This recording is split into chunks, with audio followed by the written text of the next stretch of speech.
મૃતકના કપડાં દાન કરવા જોઈએ કે નહીં? સત્ય હકીકત આજે જ જાણી લો. શું તમે ક્યારેય વિચાર્યું છે કે કોઈ વ્યક્તિના મૃત્યુ પછી તેના કપડાં દાનમાં આપવું યોગ્ય છે કે નહીં? ઘણા લોકો કહે છે કે દાન કરવું મહાપુણ્ય છે, તો કેટલાક વડીલો ખાસ કહી દે છે કે મૃતકના કપડાં દાનમાં આપતા પહેલા વિચારવું જોઈએ. તો સાચું શું છે? શું આ માત્ર માન્યતા છે કે તેની પાછળ કોઈ ઊંડું શાસ્ત્રીય અને આધ્યાત્મિક કારણ છુપાયેલું છે? મૃત્યુ માત્ર એક અંત નથી, પરંતુ આત્માની એક નવી યાત્રાની શરૂઆત છે. એવું આપણા શાસ્ત્રોમાં કહેવામાં આવ્યું છે.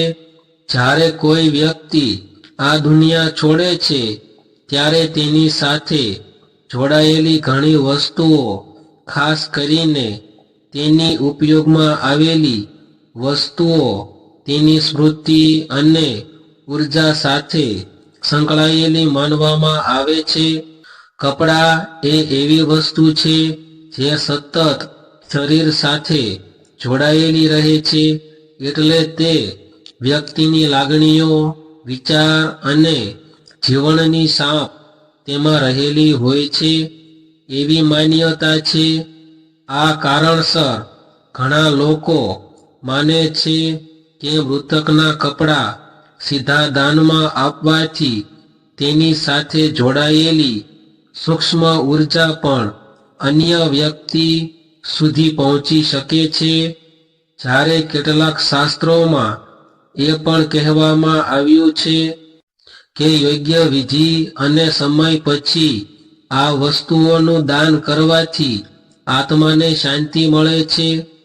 એટલે આ વિષયમાં સ્પષ્ટ હા કે ના નથી, પરંતુ યોગ્ય રીત અને સમજ જરૂરી છે.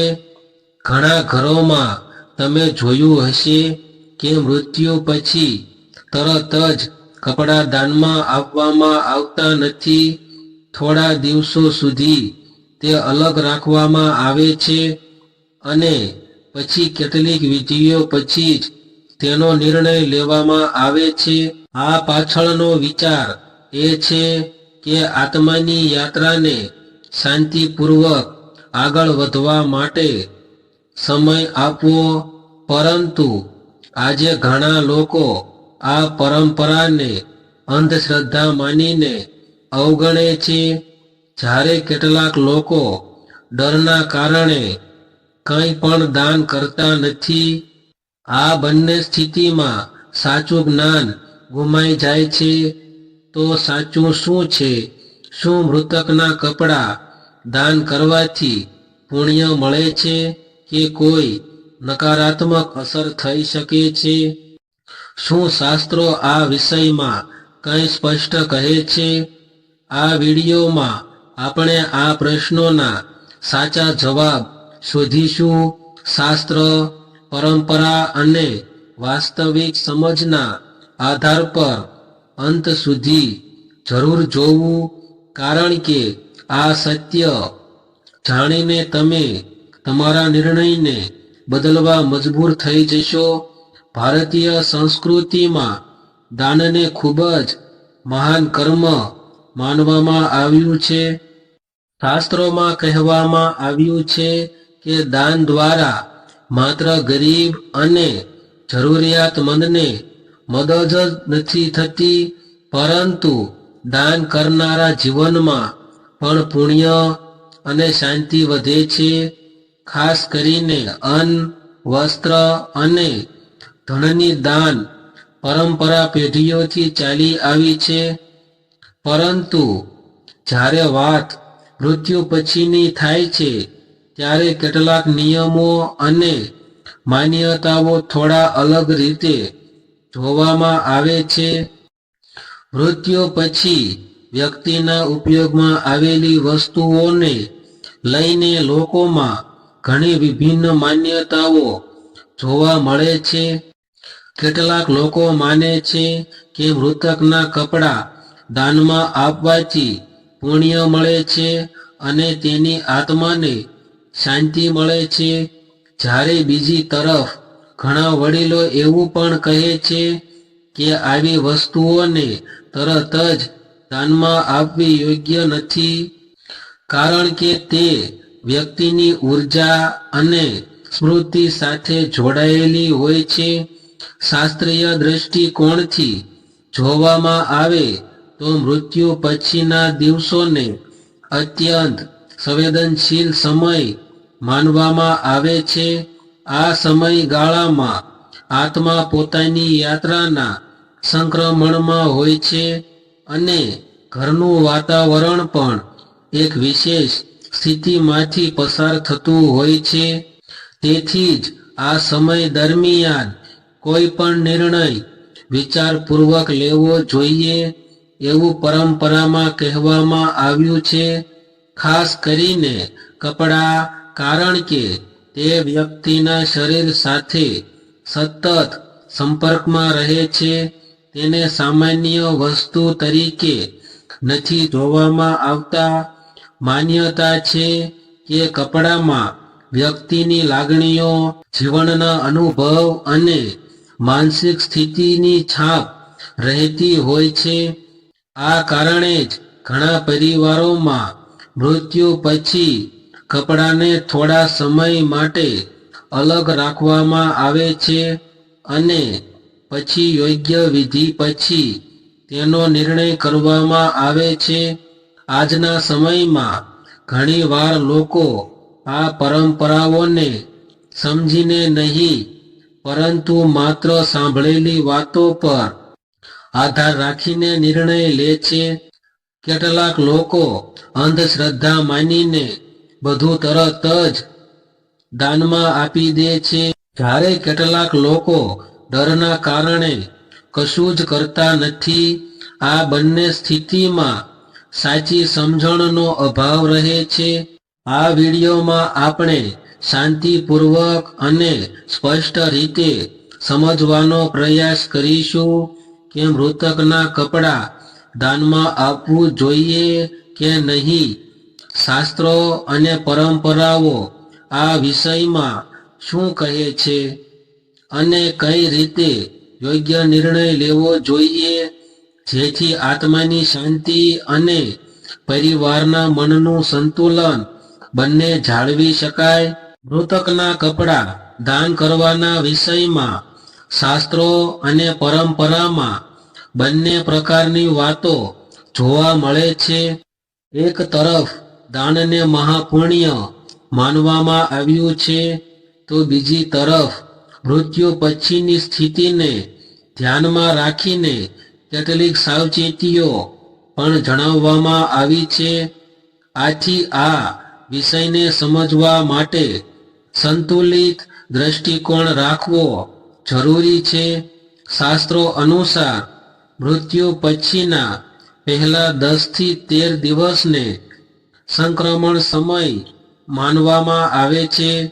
આ સમય દરમિયાન આત્મા પોતાની યાત્રાના એક મહત્વપૂર્ણ પડાવમાંથી પસાર થતી હોય છે. આ કારણે આ દિવસોમાં ઘરના વાતાવરણને શાંત અને સંયમિત રાખવાની સલાહ આપવામાં આવે છે. ખાસ કરીને મૃતકની વ્યક્તિગત વસ્તુઓ જેમ કે કપડાં તાત્કાલિક રીતે ઉપયોગમાં લેવા અથવા દાનમાં આપવાથી ટાળવામાં આવે છે. કપડાં એ એવી વસ્તુ છે જે વ્યક્તિના શરીર સાથે સતત જોડાયેલી રહે છે. તેથી પરંપરાગત માન્યતા મુજબ તેમાં વ્યક્તિની ભાવનાઓ, જીવનના અનુભવો અને માનસિક સ્થિતિની છાપ રહેલી હોય છે. આ કારણસર વડીલો કહે છે કે મૃત્યુ પછી તરત જ કપડાં દાનમાં આપવું યોગ્ય નથી. પહેલા કેટલીક વિધિઓ પૂર્ણ કરવી જોઈએ, જેમ કે 10મા અથવા 13મા દિવસની ક્રિયા. આ વિધિઓ પછી જ્યારે આત્માની યાત્રા માટે પ્રાર્થના અને શ્રાદ્ધ પૂર્ણ થાય છે ત્યારે કપડાનું દાન કરવું યોગ્ય માનવામાં આવે છે. ખાસ કરીને ગરીબ અથવા જરૂરિયાતમંદ લોકોને આ કપડાં આપવાથી પુણ્ય મળે છે એવી માન્યતા છે. આ રીતે કરાયેલું દાન આત્માની શાંતિ માટે શુભ માનવામાં આવે છે. પરંતુ અહીં એક મહત્વની વાત એ છે કે કપડાં સ્વચ્છ અને ઉપયોગ યોગ્ય હોવા જોઈએ. ફાટેલા, ગંદા અથવા બિનઉપયોગી કપડાં દાનમાં આપવાનું શાસ્ત્રોમાં પણ યોગ્ય માનતા નથી. દાન હંમેશા સન્માન અને સદભાવ સાથે કરવું જોઈએ, જેથી સામેવાળા વ્યક્તિને પણ માન મળે. આ રીતે જોવામાં આવે તો મૃતકના કપડાં દાન કરવું ખોટું નથી, પરંતુ તેનો યોગ્ય સમય અને રીત ખૂબ મહત્વપૂર્ણ છે. તરત જ ઉતાવળમાં નિર્ણય લેવાની જગ્યાએ પરંપરા અને સમજણને ધ્યાનમાં રાખીને પગલું ભરવું જોઈએ. આ અંતે સમજવાની વાત એ છે કે દરેક પરંપરાનો હેતુ આત્માની શાંતિ અને પરિવારના માનસિક સંતુલન જાળવવાનો છે. જ્યારે આ બંને બાબતોનું ધ્યાન રાખવામાં આવે ત્યારે લેવામાં આવેલો નિર્ણય સાચો અને લાભદાયક સાબિત થાય છે. આ રીતે જોવામાં આવે તો મૃતકના કપડાં દાન કરવું યોગ્ય છે કે નહીં તેનો જવાબ સીધો હા કે નામાં નથી, પરંતુ સમજ અને સમય પર આધારિત છે.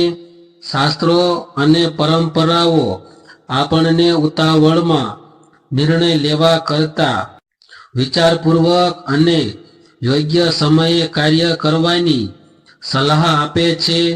જ્યારે આત્માની યાત્રા માટે જરૂરી વિધિઓ પૂર્ણ થાય છે ત્યારબાદ કરવામાં આવેલું દાન વધુ શુભ અને અર્થપૂર્ણ માનવામાં આવે છે.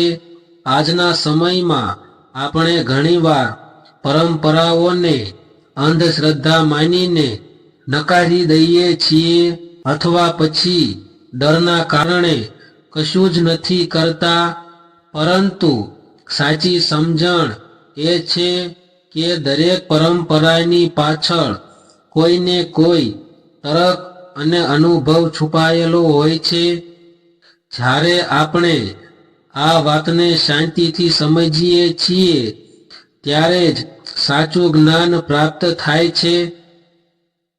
મૃતકના કપડાં દાન કરવાનું હેતુ માત્ર વસ્તુઓ છોડવાનું નથી, પરંતુ તેની સાથે જોડાયેલી સ્મૃતિઓને સન્માનપૂર્વક વિદાય આપવાનો પણ છે.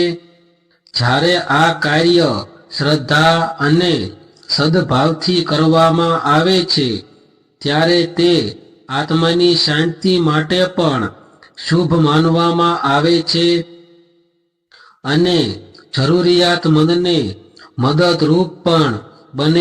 આવી જ જીવનમાં ઉપયોગી, શાસ્ત્ર આધારિત અને વિચારવા મજબૂર કરતી માહિતી માટે અમારી ચેનલ લાઈફ ચેન્જિંગ 9192 સાથે જોડાયેલા રહો. જો આ વિડીયોએ તમને કંઈક નવું શીખવ્યું હોય તો તેને લાઈક જરૂર કરો અને તમારા પરિવાર તથા મિત્રો સાથે શેર કરો, જેથી તેઓ પણ આ મહત્વપૂર્ણ માહિતી જાણી શકે. અને જો તમે હજુ સુધી અમારી ચેનલને સબસ્ક્રાઇબ નથી કરી તો હમણાં જ સબસ્ક્રાઇબ કરો અને બેલ આઇકન દબાવો, જેથી આવનાર દરેક નવી વિડીયો તમને સૌપ્રથમ મળી શકે. અહીં તમને આધ્યાત્મિકતા, જીવન માર્ગદર્શન, વાસ્તુ અને રોજિંદા જીવનમાં કામ લાગે એવી સચોટ માહિતી સરળ ભાષામાં મળશે. ફરી મળીશું એક નવા વિષય અને નવા જ્ઞાન સાથે, જે તમારા જીવનમાં સાચો ફેરફાર લાવી શકે. ધન્યવાદ.